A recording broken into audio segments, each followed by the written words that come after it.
জাতীয় নিরাপত্তা উপদেষ্টা ডক্টর খলিলুর রহমান ওয়াশিংটন ডিসিতে মার্কিন বাণিজ্য প্রতিনিধি রাষ্ট্রদূত জেসমিন গ্রিয়ারের সঙ্গে বৈঠক করেছেন। আজ প্রধান উপদেষ্টার প্রেস উইং জানান, ডক্টর খলিলুর রহমান যুক্তরাষ্ট্রের সহকারী বাণিজ্য প্রতিনিধি ব্র্যান্ডন লিঞ্চের সঙ্গেও একটি পৃথক বৈঠক করেছেন। রাষ্ট্রদূত গ্রিয়ারের সঙ্গে বৈঠককালে ডক্টর খলিলুর রহমান বাংলাদেশ ও যুক্তরাষ্ট্রের মধ্যে বাণিজ্য ঘাটতি কমানোর অগ্রগতি তুলে ধরেন।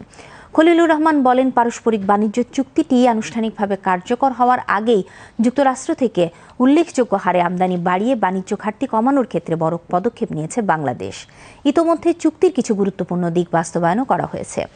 এর প্রেক্ষিতে ডক্টর রহমান বর্তমানে কার্যকর থাকা 20% রেসিপ্রোকাল ট্যারিফ বা পারস্পরিক শুল্ক কমানোর প্রস্তাব দেন।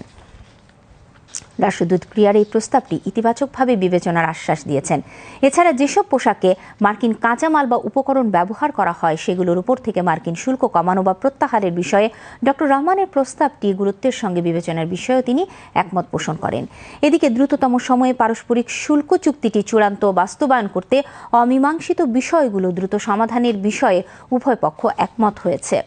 দুই দেশের মধ্যে বাণিজ্য বৃদ্ধির ফলে আগামী দিনগুলোতে বাংলাদেশ ও যুক্তরাষ্ট্রের ব্যবসায়ীদের মধ্যে যোগাযোগ উল্লেখযোগ্যভাবে বাড়বে বলেও উল্লেখ করেন ডক্টর খলিলুর রহমান। সম্প্রতি মার্কিন ভিসা বন্ডে বাংলাদেশকে অন্তর্ভুক্ত করায় বাংলাদেশিদের ব্যবসায়িক ভ্রমণ সহজ করার ব্যাপারে রাষ্ট্রদূত গ্রিয়ারকে উদ্যোগ নিতে আহ্বান জানান জাতীয় নিরাপত্তা উপদেষ্টা। একই সঙ্গে ডক্টর রহমান বাংলাদেশের বেসরকারি খাতের জন্য ডিএফসি তহবিল প্রাপ্তির অনুরোধ জানান। রাষ্ট্রদূত গ্রিয়ার এসব বিষয়ে সহযোগিতার আশ্বাস দেন।